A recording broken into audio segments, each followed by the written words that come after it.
None of you? One of you?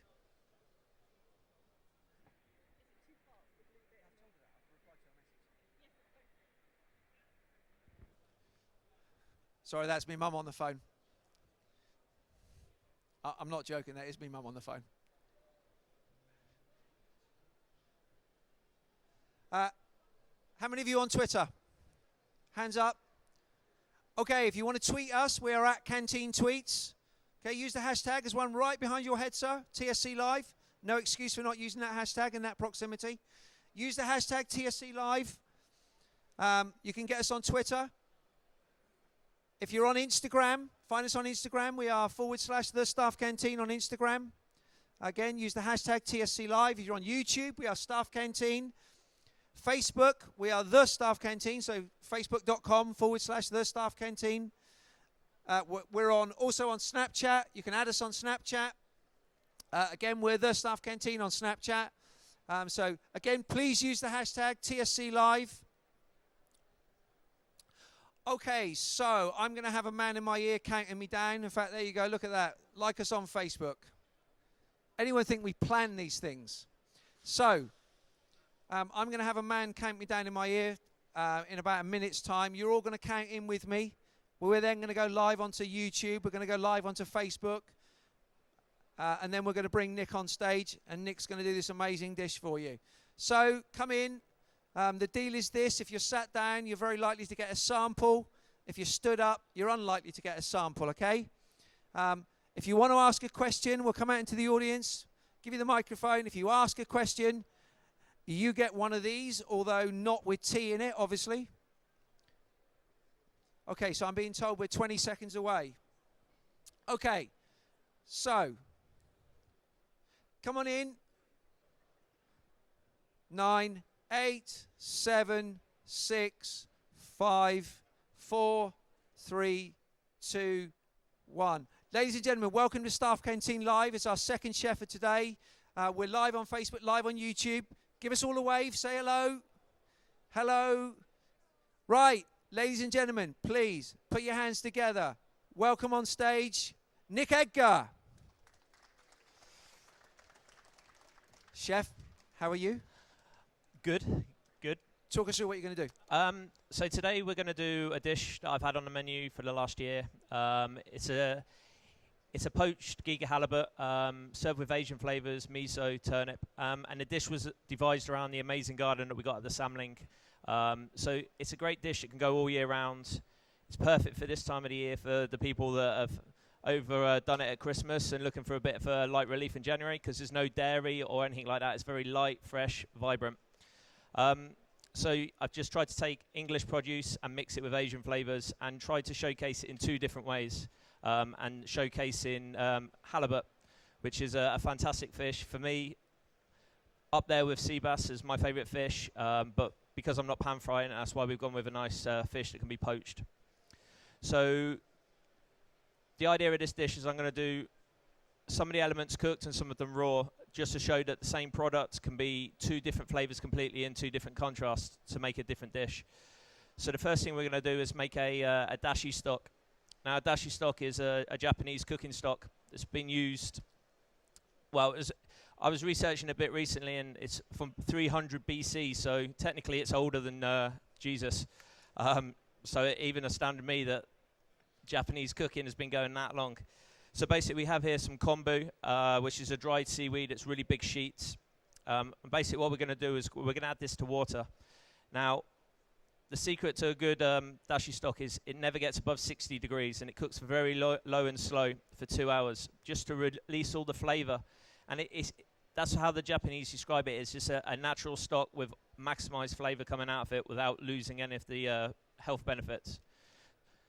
Also, we're going to put in there some bonito flakes, which is dried tuna flakes. So that's just going to go in there. Unfortunately, because I haven't got 2 hours, we're going to have to do a bit of a Blue Peter moment, and I have bought one from earlier. So we're just going to imagine that this is cooking now at 60 degrees for the last 2 hours. You'll probably even be able to smell it in a little while. It's a very sort of smoky, fishy smell coming out, but brilliant flavors. The second thing that I'm going to make, because it's the base of a lot of things, is just a simple pickling liquor. So in here we have water. I've got some salt, sugar, some coriander seeds, and some garlic. And I'm just going to get my assistant here to slice some ginger and chili. So if you want to slice it very gently for me. There we go. In there as well, we're going to put some rice wine vinegar. I use this on quite a few elements of the dish because, again, all the Japanese flavors, they bring out the umami flavor, which is where there with the salt, sugar, bitter, sweet. And I try to use every single one of those flavors and elements on this dish. So we're going to do a pickling element of pickled turnips, pickled radishes, and some pickled mooli, which is another variety of turnip. Okay, how are we doing now?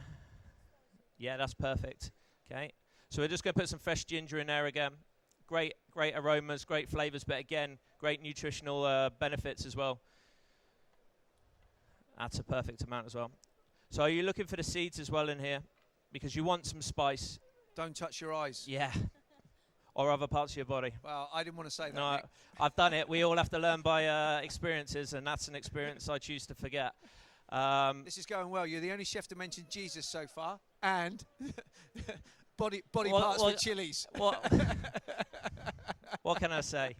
I like to broaden my horizons. I'm not just a chef. I'm a bit of everything. So what we do is we bring this then up to the boil, and as soon as it's up to boil, we've got some radishes and turnips here that we're just going to slice very gently on a Japanese mandolin. You can use a knife if you don't have one, but you know, as a chef, we love our gadgets, and they're a great piece of equipment. So coming around in the audience, there's some prawns. These are part of the things that Nick's going to be using today. Clearly, That's if you have a shellfish allergy, don't go anywhere near these, please. Okay, they're from our sponsors, Wild Atlantic Prawns, and I'll talk to you about those a little bit later on. But Nick's using those in his dish today. Yeah. This dish originally, when I was asked to do this, I changed the dish slightly to what I do, because obviously I'm in Cumbria and quite close to Morecambe. I've actually been using Morecambe-based shrimp in it, again, to bring that English theory to the Japanese cooking. But also the Japanese love their shrimp as well, their shrimp pastes and a lot of their basic cooking. So it works both ways. But today I've adapted it to prawns. If you don't like prawns, you leave them out. If you want to try shrimp, scallop, anything, this dish works on anything.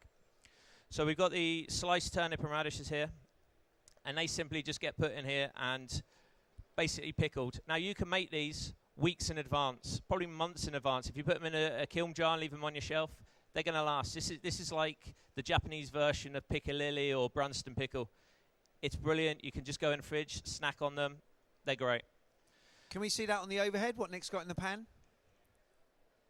There we go. Yeah. So at this stage, we're going to pretend that this has been cooking now for 60 degrees for 2 hours. We then season it up. I don't use any salt apart from in the pickling liquor. The rest of the seasoning on this dish is all Asian seasoning. So it's things like soy sauce, sesame, yuzu juice, lime. So in here now, I've got some rice wine, some soy sauce, some light soy sauce so it's not too intense, and some yuzu juice. So basically you just put it in to season it up. Again, at this stage, the maximum flavour won't be coming out of it because it hasn't been cooking for 2 hours, as I say. So you've got an overhead one. Can we see that on the overhead again? Thank you. So you see how the colour's nice and changed now. It's gone like almost like a light caramel colour. Okay. So then at this stage, all you do is just pass this off through a sieve or a colander or whatever you want. Just to get the tuna and the seaweed out of it. Okay. You just go and fill a little bit of water in a bomb. Thanks. So these now will be pickled. They can be left now, as I say, for a couple of months, and we can come back to them. Nick, talk us through the halibut you're using. Yeah, so the halibut's coming from an island called Giga in Scotland. It's on the west coast of Scotland. Population 160 people. Halibut's a fantastic fish. Not many people know about it. It's becoming, yeah, just there, perfect, thank you. It's becoming quite a fashionable fish again. I love it. It's so meaty. It's not like cod. It doesn't flake as much, but it's not like hake where it almost disintegrates and goes mushy. There's a lovely texture to it. The interesting thing about halibut is when they're born for the first 6 months, they swim like a salmon, so they have eyes on the side of their heads. And then after 6 months, they turn on their side, and one of the eyes migrates round, so they actually swim like a flatfish, like a sole or a plaice. Then they get a beautiful brown top skin, so predators can't see them from looking from above because they look like the bottom of the ocean. and they got white underneath, so when they're looked at from above, it looks like the top of the ocean. They grow massive. I mean, I think the biggest one ever caught was just under 9 foot. I mean, that's me and half of Mark.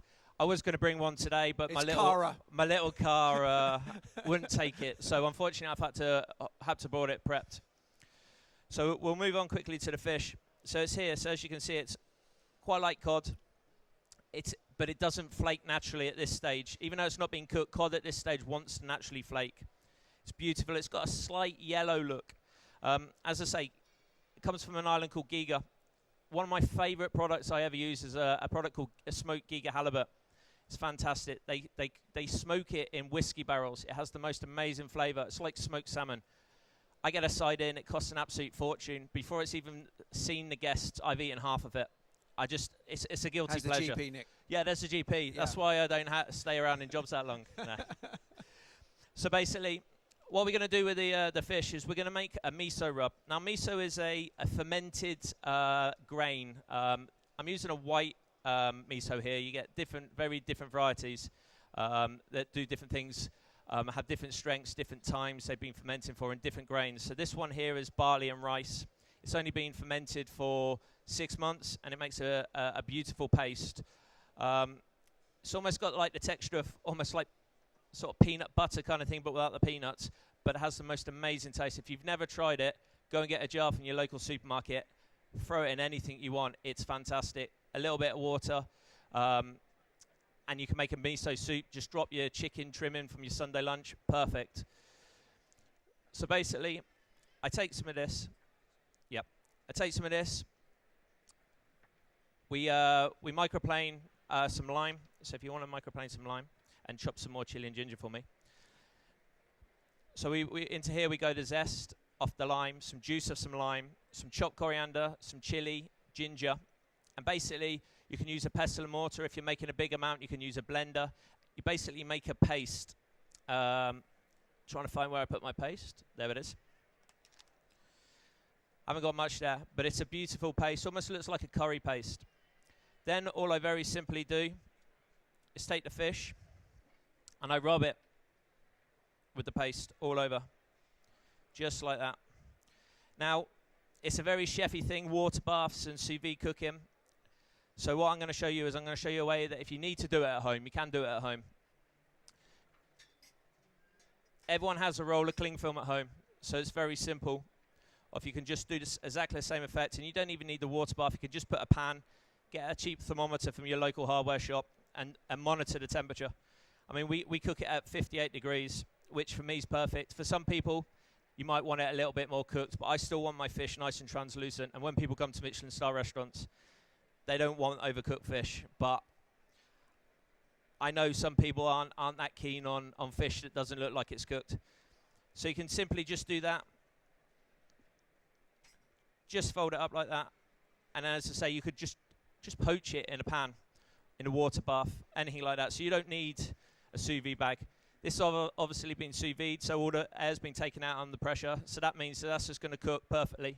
No water's going to get in there, so I'm not diluting the flavour. All that's going to be in there is the lovely miso rub and a halibut. So in a minute, I'm going to drop that in. That's going to take about 10 minutes to cook. So here I have some water. I'm just going to add some miso paste. And now I'm going to cook some glass noodles. Again, glass noodles, you can get them from any sort of local supermarket. You don't even need to use glass noodles. You can use egg noodles, any kind of noodles you want. But I wanted to go for one that was quite authentic for Japanese. I quite like the texture like this. It's so hard. They're a lot more tougher than pasta or anything like that. And they need a good cooking. So in here we got the water and the miso. Again, I don't need to add any seasoning because the miso's seasoning for me. And basically all you do is you add the noodles and basically simmer it for about 5 minutes until they're soft. So I'm going to leave them on there. Again, I have some from before. Right. We also have some little mushrooms, some Japanese mushrooms here. Again, they look really, really small and almost like, why would you want them? For me, it's authentic Japanese. You can use some shiitakes. You could even use butter mushrooms if you wanted.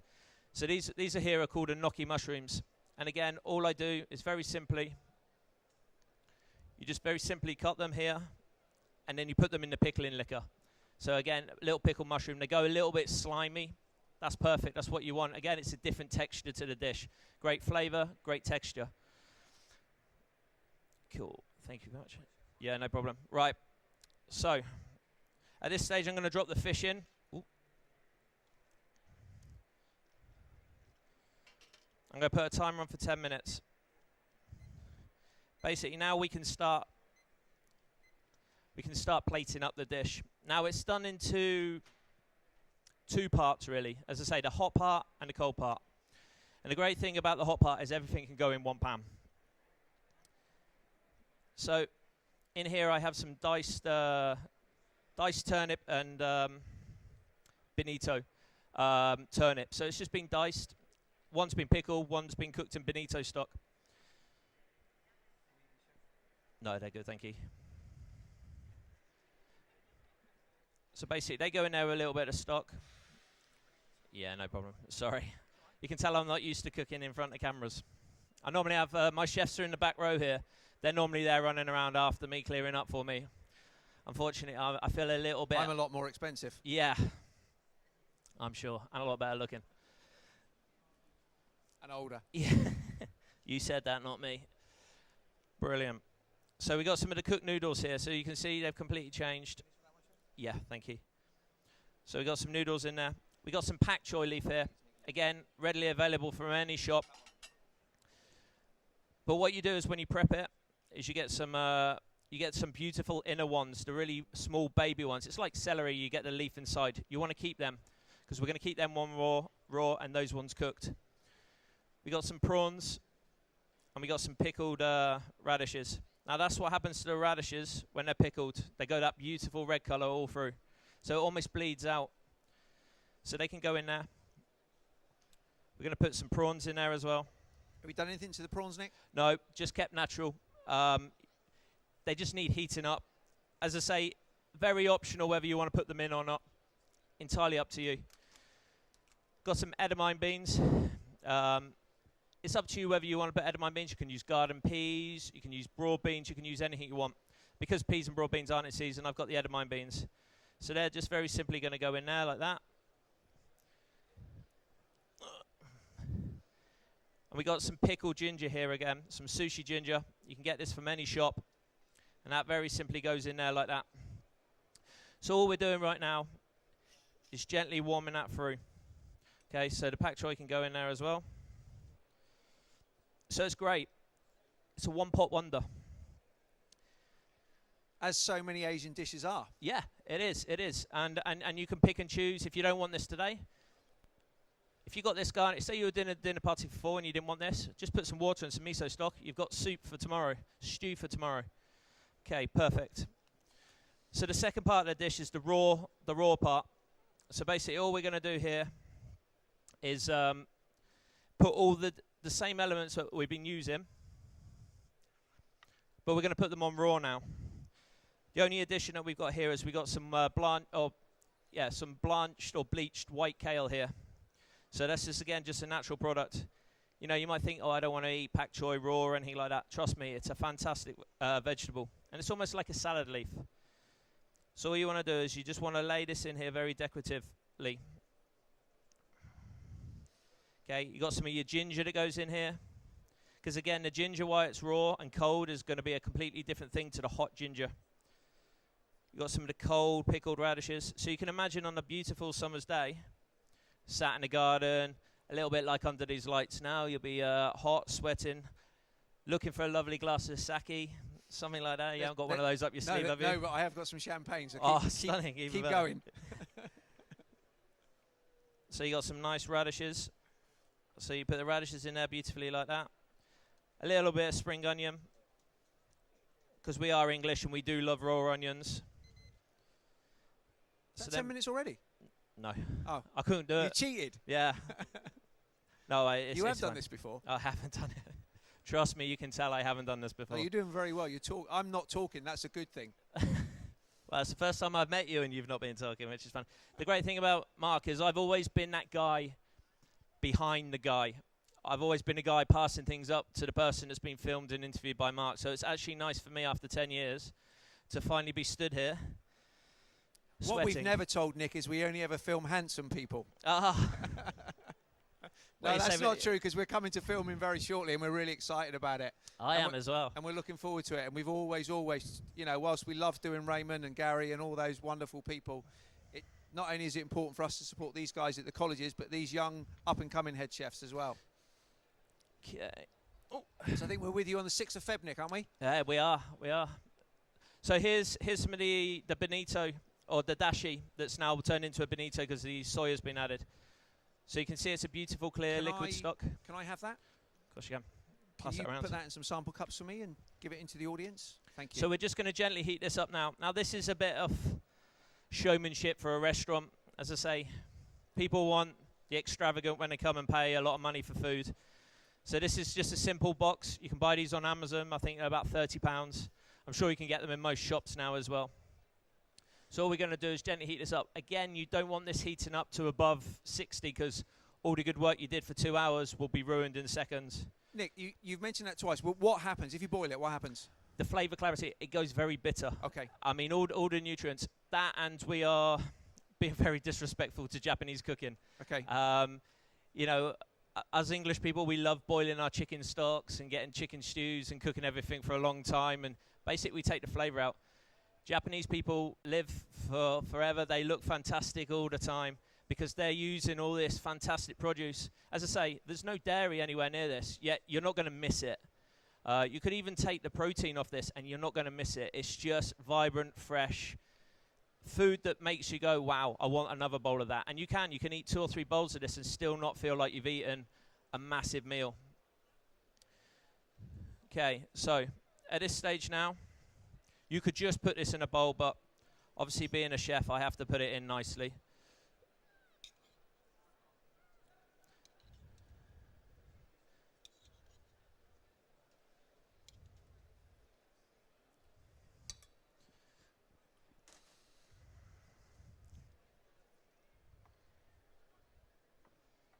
So we're almost ready to plate now, chef? Yeah, starting to plate now. So we got the little salad goes there, and we're going to finish that in a minute with a little dressing. So you got the lovely pak choi. Again, it's not cooked to a point where you haven't got any texture. It's just cooked. So you got all the beautiful flavors there. The aromas are great. The colors are brilliant. Even for this time of year, you've still got some beautiful colors.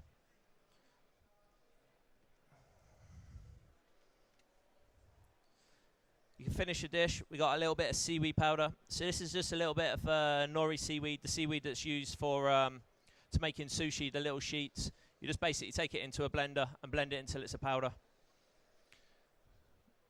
I'm hoping we've got some of Nick's stock coming into you in a minute so you can have a taste of those. Did you all have a taste of the prawns? They're good? Okay, so it's been about 10 minutes. I say about 10 minutes. That's such a chefy thing. So we got the fish now. So we're going to just simply take it out, drain it, give it a little bit of a squeeze of lime juice. But again, the smell that comes off this is fantastic. Could you use turbot in this dish, Nick? Oh, you can use anything. You can use brill, turbot, cod, any kind of white fish. As I say, scallops. A lovely poached scallop on here would be brilliant. A pan-fried scallop would work. You can adapt this dish to what you want. So you're just going to finish it with a very quick squeeze of lime juice.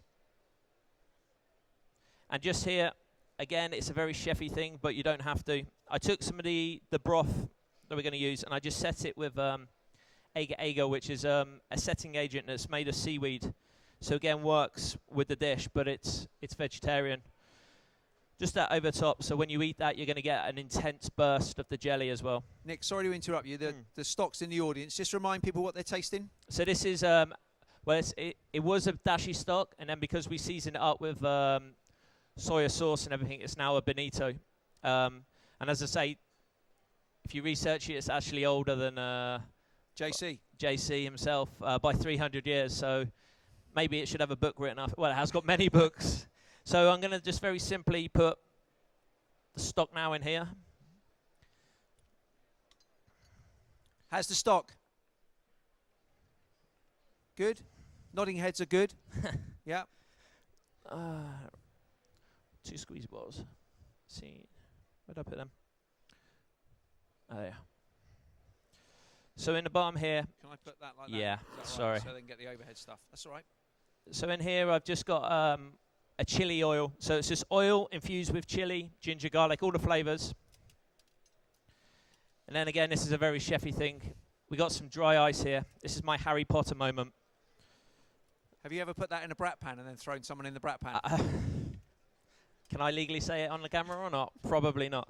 No, I haven't, Mark. That would be irresponsible. I've had it happen to me. Okay, so you'd get something like this served in a restaurant. And then the waiter can come, put some fresh bonito in there just for a little infusion. Just leave it there. And then we've got, last one I didn't show you how to make. This is a miso dressing. So it's basically all the ingredients we've used, sesame, miso, just let down with lime juice. And it's very simple, a little salad dressing like this. You just put a little bit over the fish. We've then got some beautiful micros here. Again, just sprinkled over.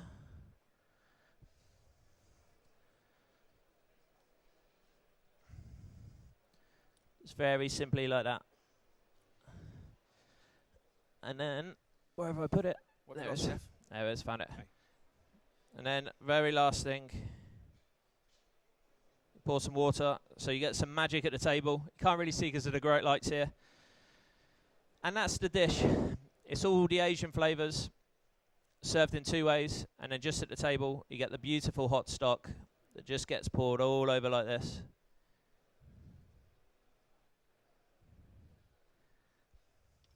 And that's my dish. Ladies and gentlemen, what an amazing dish. So, halibut, wild Atlantic prawns, miso, turnip. Please, put your hands together, Mr. Nick Edgar. Okay, as I said, Nick's been using the wild Atlantic prawns. If you go and see these 2 ladies in pink T-shirts at the back, who are very easily identifiable, they will talk to you about workshops that they're running. And they can give you all the information you need on the prawns that Nick's been using today. So, I'm going to come into the audience and ask you some questions. If you want to ask a question, stick your hand in the air. You'll get a StaffCanteen mug, so we like to bribe you. And then Nick will be more than happy to answer your questions. Anyone got a question for Nick? Don't be shy, he won't bite. Nick, working with Raymond Blanc, what was it like? Phenomenal. I joined the Mama when I was 17, 18. I can't actually quite remember, back in 2000. The man is an absolute legend. He's an enigma. He's the most passionate man you'll ever meet about food. Just like he is on television, he is in real life. What's fantastic about Raymond Blanc, and I think you mentioned before about the Manoir being such a great place, is he can identify the right people to be in the right places. So all the heads of the department are fantastic. You mentioned before Gary Jones. Gary Jones for me is my biggest mentor. He has literally taught me everything about food. All my philosophy on cooking from every single dish is what he's taught me. It's be respectful to the product, light, fresh, vibrant, and make things taste like they were supposed to taste. Don't try and make a carrot taste like a banana. It doesn't work. So, Raymond Blanc is a fantastic businessman, chef, but he's probably the best mentor and judge of character that you'll find in the industry. Brilliant. Any other questions for Nick? Yes, sir. Okay, just introduce yourself to Nick and then ask him the question. Hi, I'm Andrew. I'm just wondering, where did you get your inspiration for your Japanese food in general? Yeah, it's a great question because I've never been to Asia or anything like that. Again, working at the Manoir Raymond Blanc, there was elements of Asian influences in the food. But just reading books, I shouldn't stand here and say it, but I love eating out at Wagamama's. And you can learn a lot from something as simple as Wagamama's when you put the food into your mouth and understand what they're trying to achieve. But it's taking food, going to your local supermarket, buying these things like miso and yuzu and understanding it and tasting it. And once you put things into your head, into your mouth, you understand what it can do. It doesn't have to be all Asian influences. It can incorporate great English produce like we have done today. Great question. Thanks for your question. Any other questions? Oh, sorry, right there. Okay, again, if you can introduce yourself to Nick and then ask him the question. I'm Jake. What age did you start going into industry at? What was that one, sorry? I went into the industry at the age of 16. I did my MVQ level 2, and then from literally the day I finished MVQ level 2, I went as an apprentice to a 2 Michelin star restaurant in Myanmar. I did 4.5 years, worked through the apprenticeship, went to Demi Chef de Partie. Then I was lucky enough to win an award, which I then went traveling around America working at Michelin star restaurants. And then in 2010, I went back to the Myanmar as a sous chef and worked my way up to head chef. So I pretty much, the bulk of my career has been in Myanmar, and I've gone from literally the bottom to the top. But it's a hard industry. At the age of 16, 17, 18 coming into it, I know my mum and dad are here today. My dad used to have to get up at 1 o'clock in the morning to come pick me up. There's been many a days I've gone home and hated everything in the industry. That was when he was 27, by the way. Actually, it was last week and I was 34. But it's a hard industry. It's a dark. There are dark days, but you've got to remember it gets better. And for me, there is no better industry out there for young chefs. There is, you get to use all your senses. You get to work with people all day, every day. That you end up there being more like family to me than anything else. And you've got to embrace it. Embrace the industry. And if you embrace the industry gives you so much more back. But if you go in there half-hearted, it'll eat you up and chew you up and spit you out very quickly because it's the industry, unfortunately.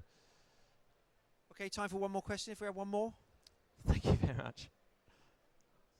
No more questions? Yes, sorry, madam. Okay. So if you can introduce yourself to Nick and then ask him the question. My name's Caroline. I want to know, what's your favourite restaurant and why? Favourite restaurant and why? I actually have 3 favourite restaurants, so I have to do all 3 always. The Myanmar will always hold such a dear place into my heart. But apart from that, I've never had a bad meal at the Myanmar. It's phenomenal. Even working there every day, and I used to go on the occasional night, it used to blow me away. The other, probably my joint favourite with the Myanmar is the Hand and Flowers. I love Tom Kerridge's food. The simplicity of the food, but the execution and the flavours is phenomenal. Second, that Tom Kerridge is arguably the nicest guy in the industry. He's a great role model for this industry. He's everything every chef should aspire to be. He's generous, great for his staff, hard-working, and he portrays himself so right. And I've probably been, I always say this to my fiancée, I think we've been to the Hand and Flowers the best part of 50 times.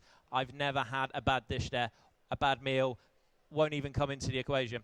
And the last one is a restaurant in Chicago called Alinea. I was lucky to go and spend some time there back in 2005. No one had even heard of it in Chicago, let alone in this country. And I came back and said, this place is going to be something special.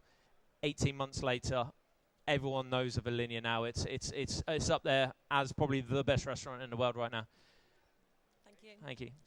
Okay, brilliant. Thank you for the questions. Okay, Nick, glass of champagne, which you've Perfect. well deserved. Ladies and gentlemen, one last time, Nick Edgar from the Samling Hotel. Please put your hands together. Thank you very much. Chef. Okay, we're going to whisk Nick off over here. He's going to do some media stuff from us. If you want signatures or photos, I'm sure he'll stick around for those as well. The team are going to clear down. Aktar's here, stage left, or my left. He's going to be on at 1 o'clock. So come and see Aktar. If you haven't seen his restaurant, it's an amazing restaurant here in Birmingham, Lasan. Aktar's going to be on stage at 1 o'clock. Ladies and gentlemen, Nick Edgar.